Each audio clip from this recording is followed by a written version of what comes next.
So today we are going to be entering into the first of, I think, 3 lectures, which are dealing what we could call the communist era, which begins roughly in 1945, not roughly, but in 1945, but could also be 48, as we're going to see, and ends in 1989 or 1991. And we will be looking at, in these lectures, the 3 main parts of historic Carpathian Rus.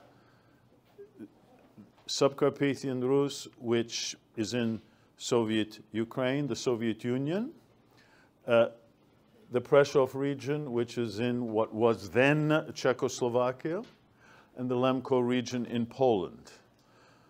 In this first lecture, we are going to look at Subcarpathian Rus, Transcarpathian Oblast within the Soviet Union.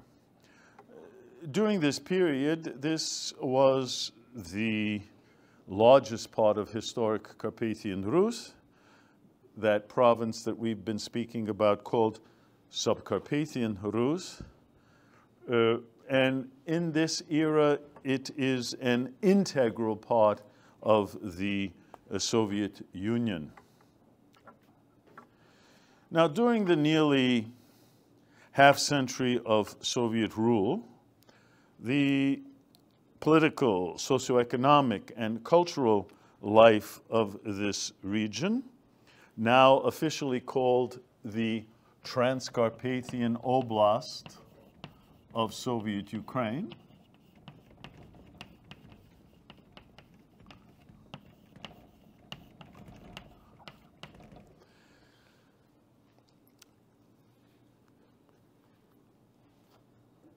during this period, as I said, all aspects of life were profoundly transformed.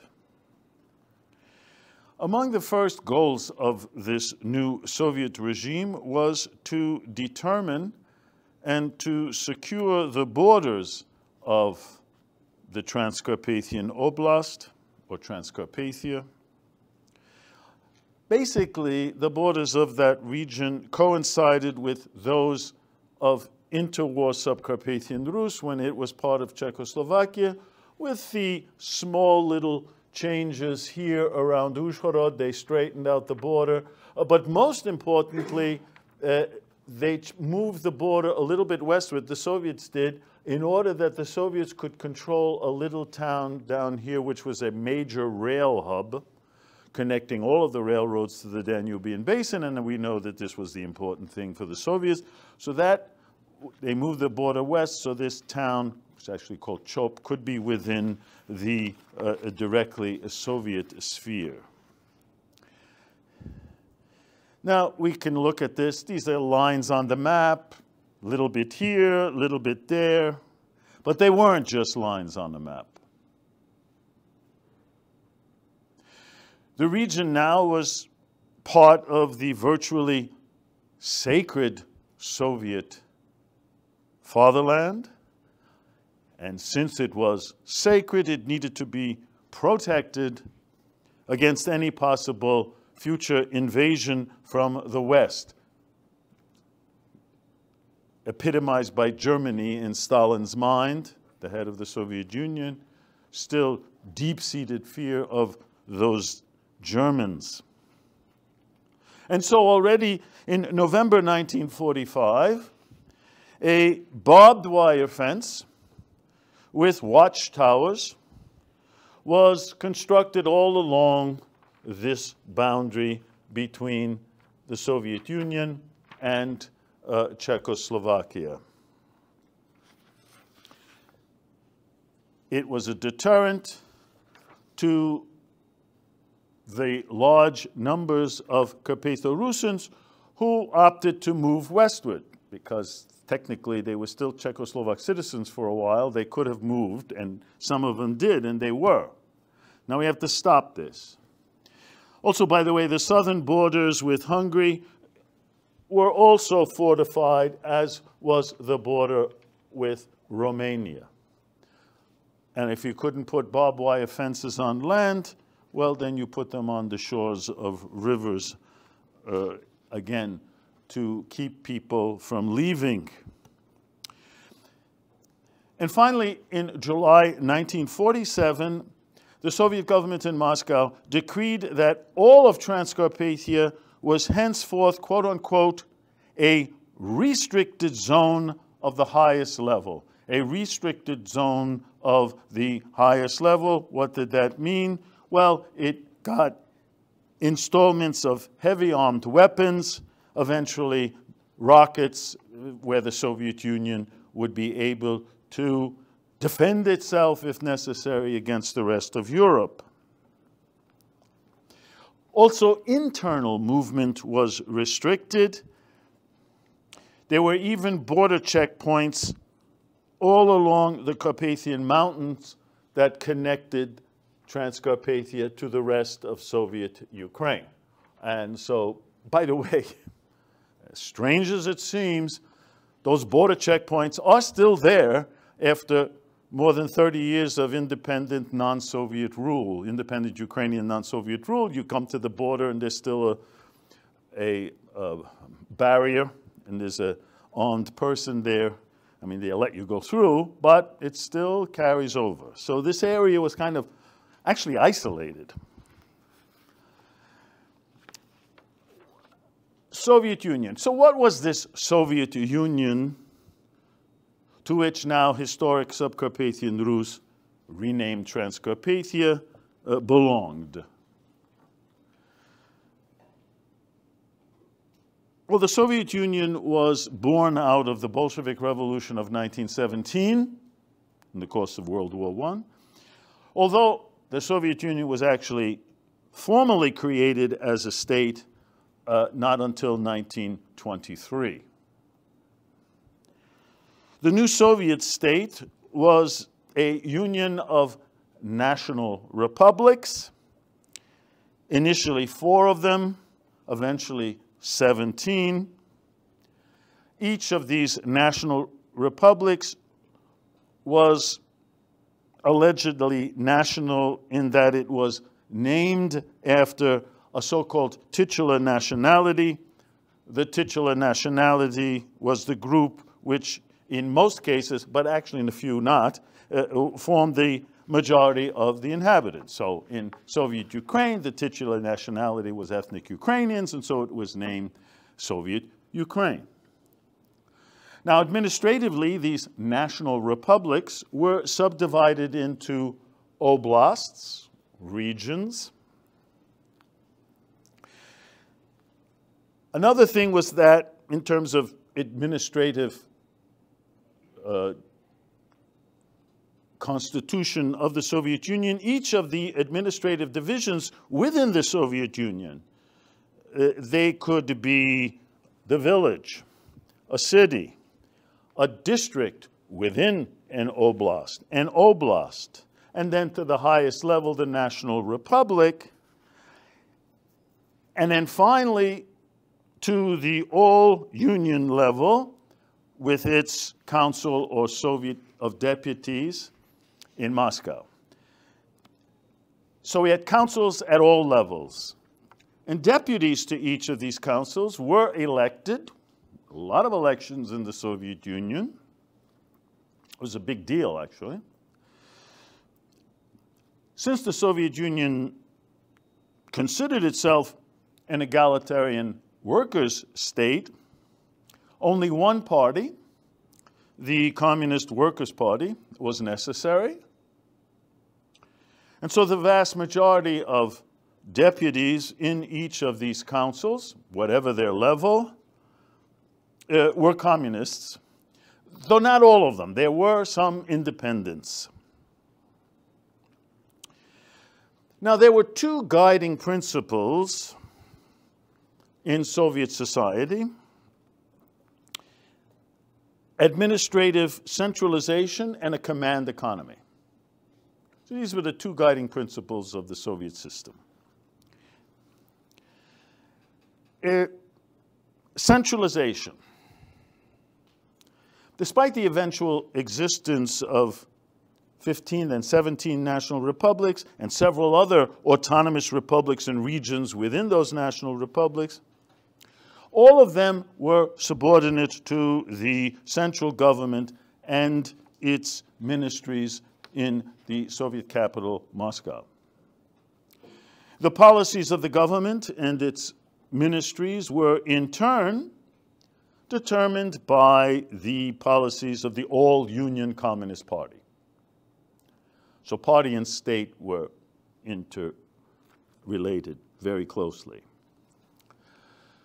The centralized state also directed the so-called command economy. So we have centralization and the command economy.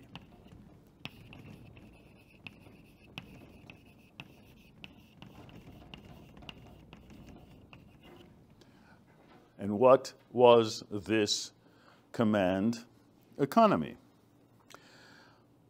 Economic development for the entire Soviet Union was determined by those central ministries in Moscow according to guidelines and production quotas that were set in so-called 5-year plans. And so you had a planning division, a planning ministry, Gosplan, the government plan. They figured out everything that has to be done in the next 5 years. They wrote it all down, and then it had to be fulfilled. There was no free enterprise. All factories, transportation systems, power plants, banks, service sector, whether restaurants, barbershops, tailors, beauty salons, all of them were owned by the state. All land was also owned by the state, with the result that agriculture was carried out on large either state farms, sovkhozy in Russian, or collective farms, kolkhozy. And those farms employed farmers, former peasants, to work land that, as we're going to see, they were forced to turn over to the state. Therefore, they no longer owned what they had owned before. Now, in January 1946, Transcarpathian Ukraine, as a political administrative entity headed by its national council, because during that transition period we spoke about last time, no one owned this area. It was still technically part of Czechoslovakia, but the Czechoslovak regime was not there. It wasn't part of the Soviet Union yet. So from October, November 1944 until June 1945, it was headed by an entity called the National Council of Transcarpathian Ukraine. Specific, separate, political, administrative entity, actually belonging to no state. But in January 1946, now that it is part of the Soviet Union, Transcarpathian Ukraine was abolished, and the area just simply became an oblast of Soviet Ukraine, like every other oblast in Soviet Ukraine.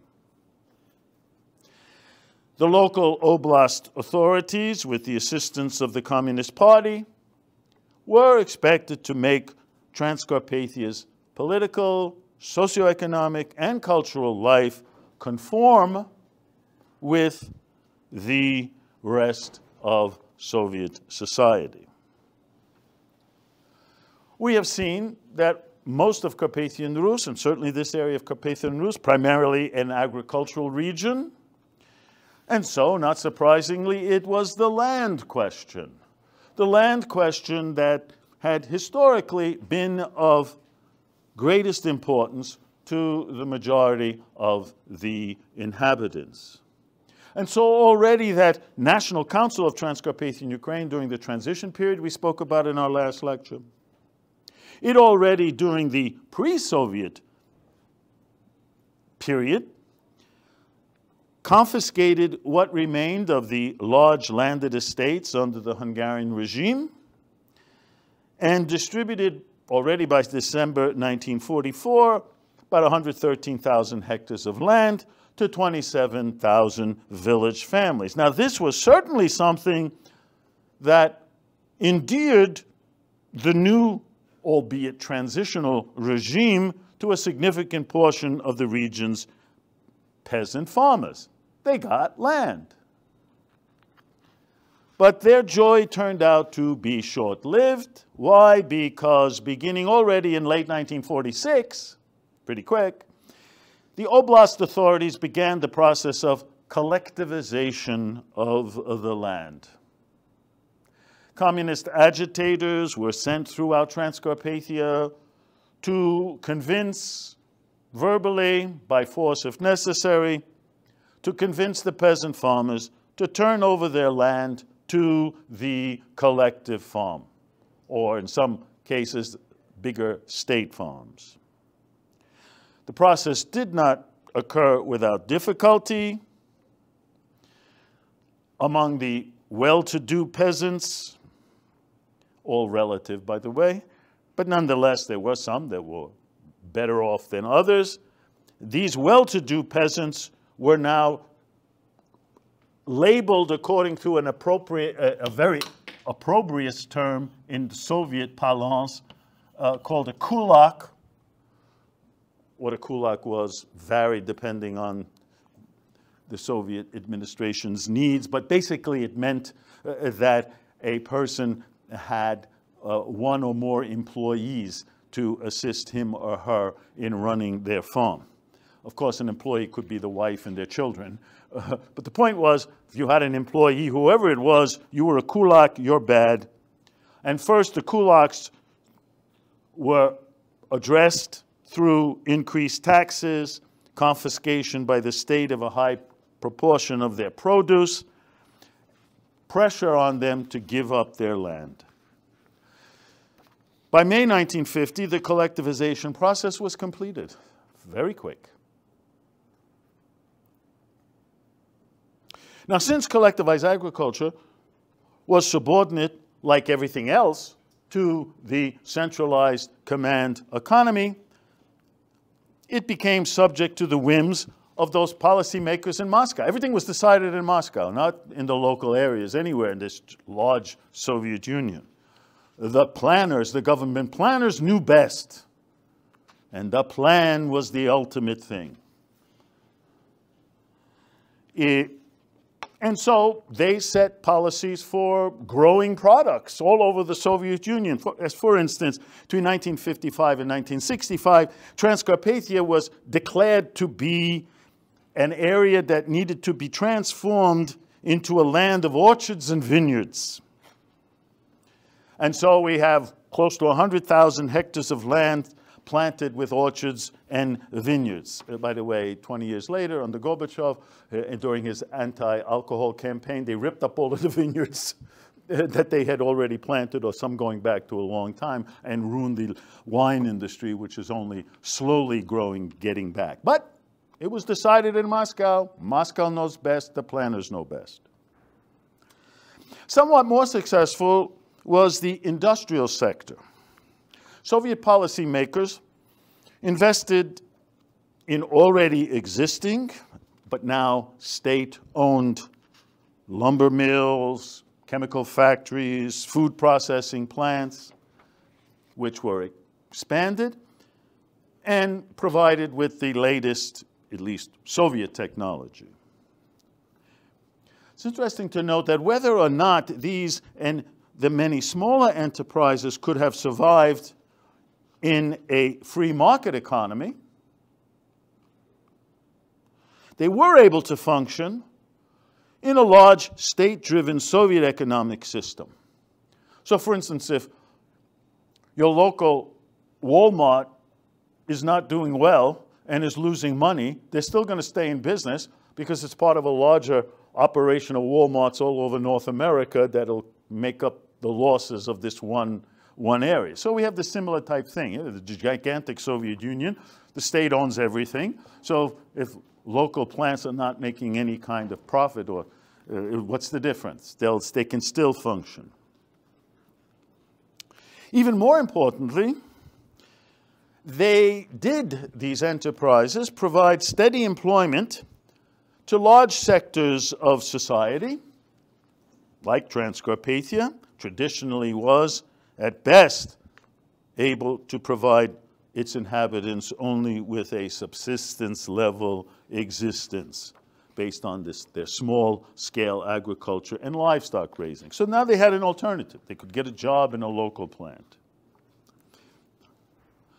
Another aspect of the Soviet transformation were profound demographic changes, particularly during this period, the second half of the 20th century. First of all, there was an overall increase in the number of inhabitants. So at the beginning of our period, 1946, there were 776,000. 776,000. By 1989, the end, there were 1.2 million.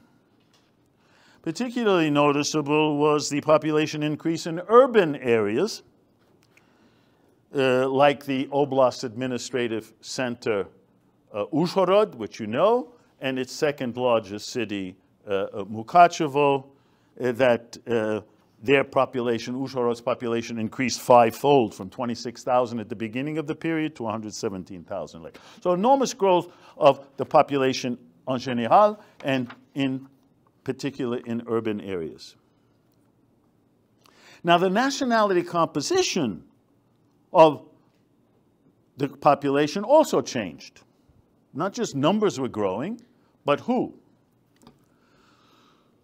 As I mentioned last time, the vast majority of the pre-war Jewish inhabitants, about 100,000, were killed during the 1944 Holocaust when they were deported to Auschwitz-Birkenau. Also, less known, but nonetheless, even before Transcarpathia became part of the Soviet Union, it was still during that transition period under the National Council of Transcarpathian Ukraine.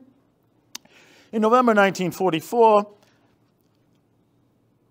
the Soviet military, which was there, and the Soviet security forces, which were there, interned nearly 23,000 males between the ages of 18 and 50. Virtually all of these now internees were of Magyar, Hungarian, or German nationality, ethnic Germans living in Transcarpathia. They simply were subject to punishment because of their alleged association with those fascist enemies, Germany and Hungary. Whether or not they had anything to do with it didn't make a difference. They're of German nationality or of Magyar nationality, the young males get deported for a short temporary work period. Well, that temporary work period, they arrested about 30,000 of them, all of whom were sentenced to forced labor in the mines of eastern Ukraine. There was an amnesty in 1955, but about 1/3 of them never returned, having died in these conditions, which were not so great in mines in the immediate post-war Soviet Union. So we get rid of three groups, in a sense. Well, certainly all of the Jews and many young Hungarians and Germans. In turn, large numbers of Ukrainians, ethnic Ukrainians, and Russians were sent to Transcarpathia, where they found employment in the expanding industrial sector, in the military, so much military there, as I said, and also in the ranks of the local Communist Party and the Oblast government administration. In general, the Soviets didn't trust the locals, so you had to bring in people from other parts of the Soviet Union. And so by 1989, the end of our period, there were an estimated 170,000 Ukrainians from other parts of Ukraine, in particular neighboring Galicia. Also about 49,000 ethnic Russians living in Transcarpathia. These newcomers settled primarily in the oblast's largest cities, Uzhhorod and Mukachevo. There, in the post-war era, shortage of housing, so they were accommodated in these hastily and poorly built architecturally nondescript apartment blocks, some of which are still there. Despite the predominance of ethnic Ukrainians among these newcomers, many of them used Russian as their language of communication. And that linguistic fact, combined with the reality of Russian as the language of prestige throughout the Soviet Union, that transformed Transcarpathia's urban areas, where before you would hear on the streets primarily Hungarian or Yiddish because of the Magyar population and use of Magyar as an official language, and Yiddish, the language of Jews. Now we have a situation in which the dominant language is Russian.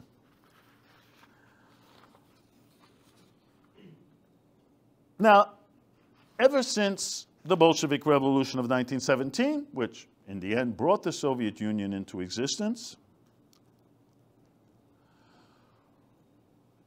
an ideal of Soviet society was to break with the past. The past, by definition, is bad because the Soviet Union is a new society. Communism is heralded as the system of the future. And therefore, break with the past so that one would not be hindered by any historical, cultural baggage, if you will. Now, whether or not these ideals still existed in post-World War II Soviet Union, Soviet policymakers were determined to undermine traditional modes of existence and cultural values in their newly acquired territory of Transcarpathia. By the way, this was the last territorial addition to the Soviet Union. How to do this?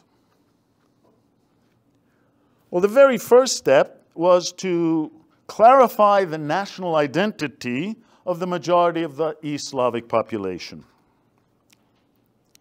We know, because we saw last time in discussion of our period of transition, 44-45, that formally it was the Transcarpathian Ukrainians who in 1944 requested reunion with the Soviet Ukrainian motherland.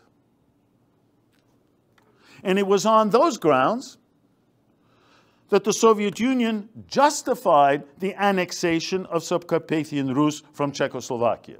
You remember, they're not taking this, they are being asked by the local population claiming they're Ukrainian, want to belong to Soviet Ukraine. So, that's the official line. But what to do with the vast majority of the local East Slavic population who identified themselves as Rusyns and not as Ukrainians? Well, as long ago as 1924, at a meeting of the Comintern, which was the International Communist Movement, or the Communist International, which existed in the years after the Bolshevik Revolution, bringing leaders of communist parties from all over the world. And so at a meeting that was held in 1924 in Moscow, there it was announced, this was long before this area was part of the Soviet Union, it was part of Czechoslovakia, and other Ukrainian areas in the West were part of Poland. But there at that Comintern in 1924, it was announced that regardless of what the local population may call itself, Rusyns, Carpatho-Rusyns, Rusnaks, doesn't make a difference. Carpatho-Rusyns were considered a branch of the Ukrainian nationality. And in any case, Ukrainian ideologists, whether they were Soviet Marxist Ukrainians or nationalist Ukrainians, argued that the name Rusyn was simply an older equivalent of the modern-day ethnonym Ukrainian. So, simply, Rusyn equals Ukrainian.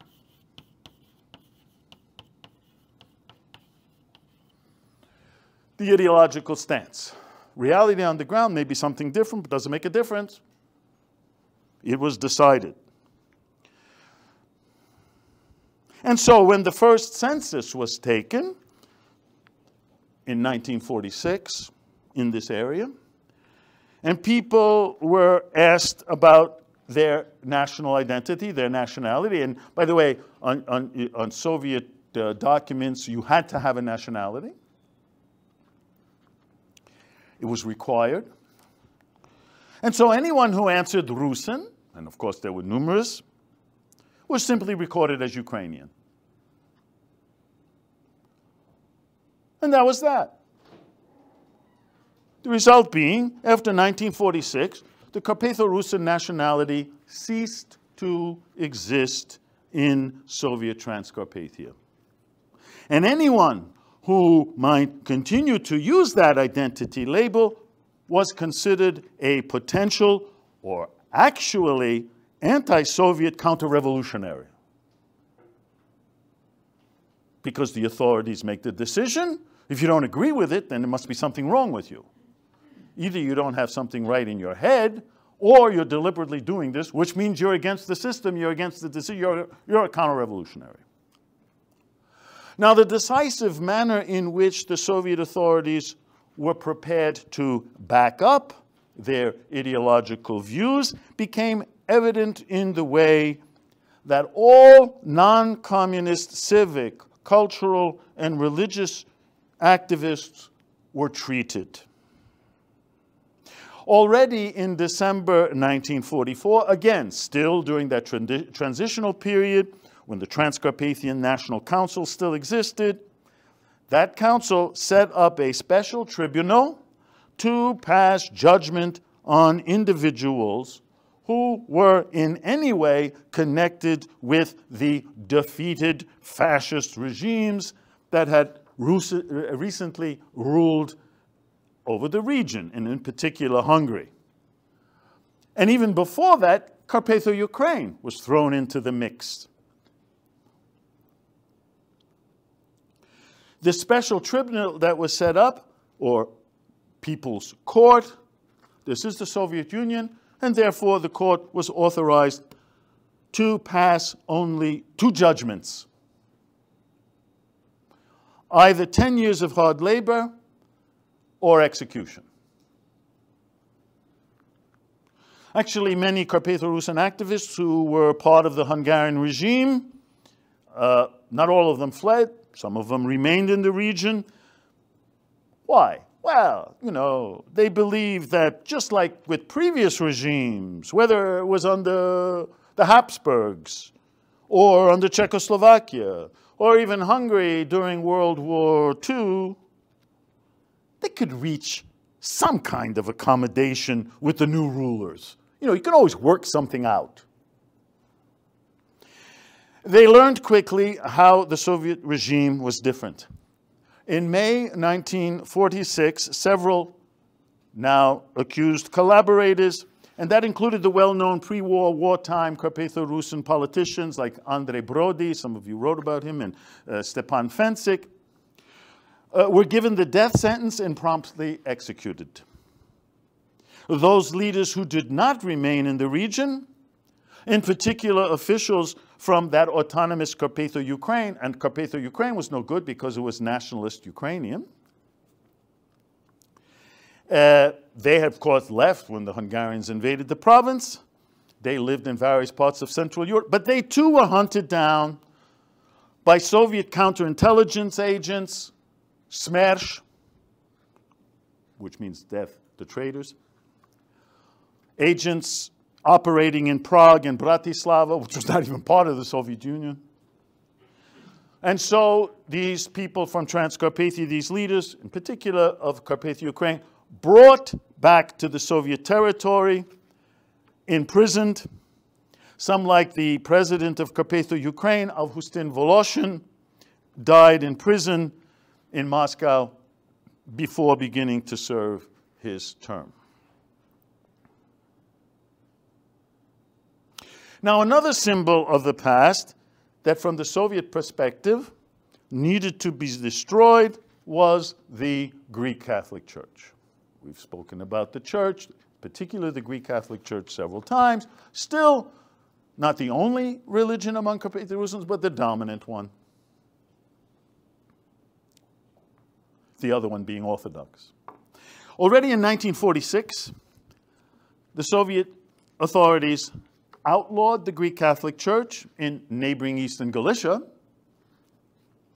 Their technique there was, which was part of Poland before the war, also now part of the Soviet Ukraine, the technique there was to cooperate with the Russian Orthodox Church. So here we have the Communists and the Russian Orthodox Church cooperating. They convene a church council in Lviv, and at which the Greek Catholic priests who were present proclaimed their intention to break with Catholic Rome, that is, the Greek Catholic Church, and return to the bosom of Orthodoxy. Now, in Transcarpathia, the technique for liquidating the Greek Catholic Church was slightly different. No council. Why go through that if you don't have to? So how was it done in Transcarpathia? Well, first of all, several attempts were made to convince priests, and particularly the bishops and all of the high-level hierarchs of the Greek Catholic Church, to the Eparchy of Mukachevo, to try to convince them to break with Catholic Rome. And that included the bishop of Mukachevo, whose name was Theodore Romzha.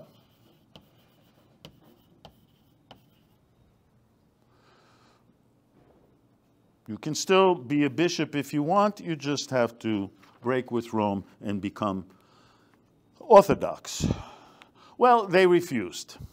So in the case of him, the highest authority in the church, he was on a visitation to some of these parishes.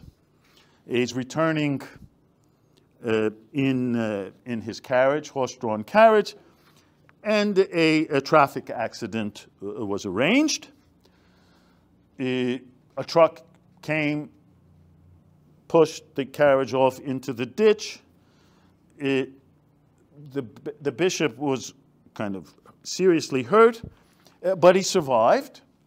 Brought to a hospital in nearby Mukachevo, which was the closest town. And there, 2 days later, he was poisoned by a secret police agent in the guise of a nurse on November 1st, 1947, which would have been today. In the following months, the secret police, the Soviet secret police, known as the NKVD in those time, put increasing pressure on the rest of the Greek Catholic Eparchy's priests to renounce their faith. Most refused, although about 1/3 did join the Orthodox Church. And then in January 1949, agents of the Soviet Security Service informed the acting administrator of the Eparchy of Mukachevo that it must cease functioning. And so from that moment on, the church, that is, from January 1949, was declared illegal. Its remaining priests, about 128, monks, and even nuns, all arrested. All of the church and monastic property confiscated. The state then proceeded to parcel off many church buildings to secular institutions. So many of those buildings were turned into cinemas or gymnasiums, real gymnasiums, or storehouses for whatever, wheat, cement, bricks, or whatever. And then it, quote unquote, loaned some other churches, including the cathedral church in Uzhhorod, to the Orthodox Church. Didn't give it to them, loaned it to them for their religious purposes. The Orthodox were recognized, but the Soviets didn't have any great love of any religious organization, but the Orthodox were formally recognized. In effect, during the first 5 years of Soviet rule, 1945 to 1950, the three traditional pillars of the Carpatho-Rusyn people were taken away from them. Their national identity, their land, and their Greek Catholic Church.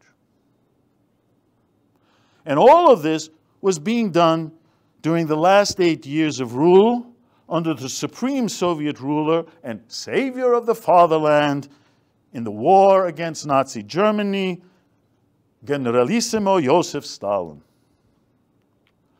Despite, or maybe because of his enhanced status, both at home and abroad, Stalin was more paranoid than ever, with the result that Soviet society became a totalitarian police state dominated by fear and suspicion throughout all walks of life. No wonder then that in provincial areas like the military zone of Transcarpathia, local residents were psychologically paralyzed and stunned into silence as they saw their traditional society being taken away before their very eyes.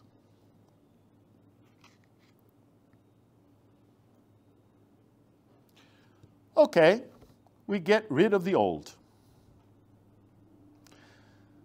It was essential that Soviet society create new cadres of citizens who would be loyal to the state. The most effective way to do this was through the school system, and secondarily through adult education.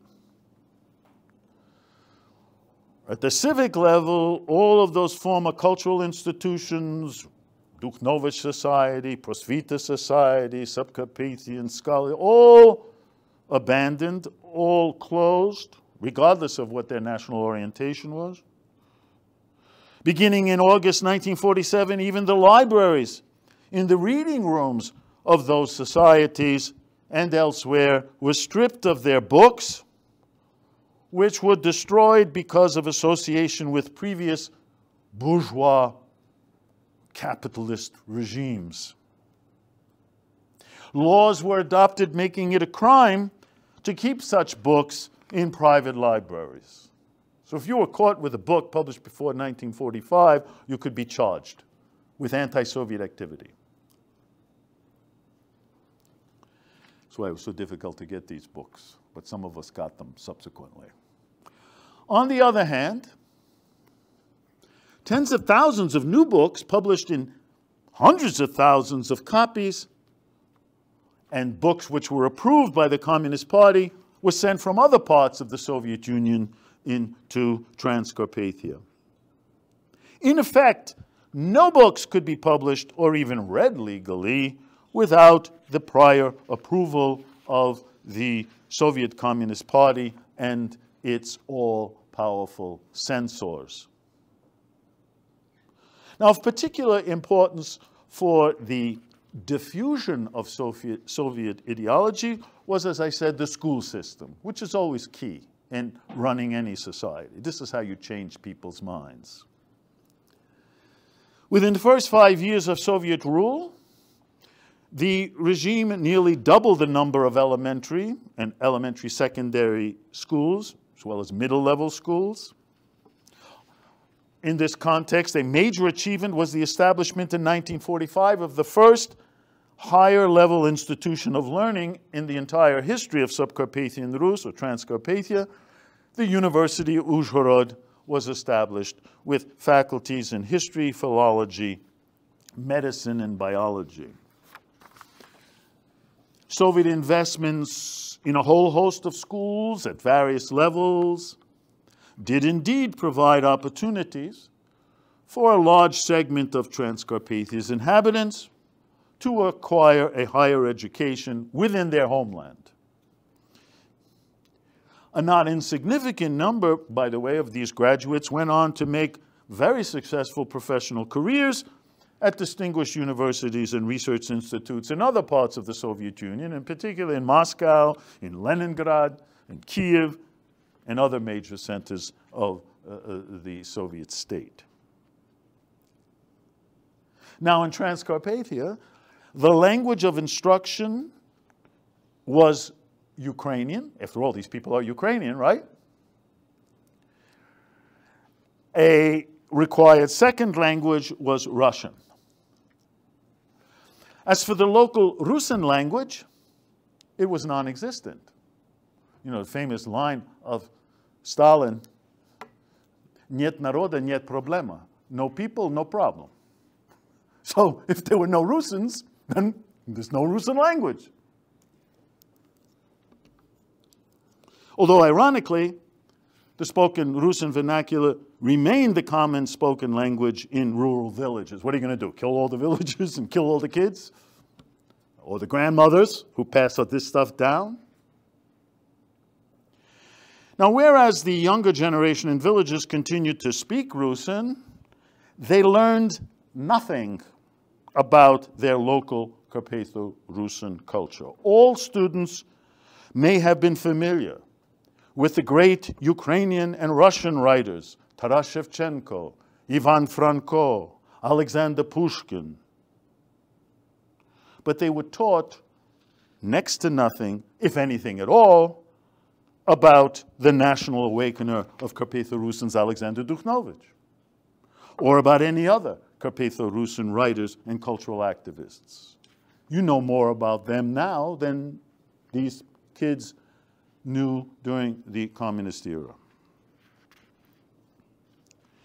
Now, it's true that public life was filled with a lot of folk ensembles, amateur folk ensembles. A lot of money was given to this. There was even a professional song and dance ensemble in Uzhhorod that promoted local, actually, Carpatho-Rusyn folk music. But all of this was presented as Transcarpathian. God forbid if you mention the word Rusin. It was just simply Transcarpathian. That is, a regional variant of Ukrainian culture.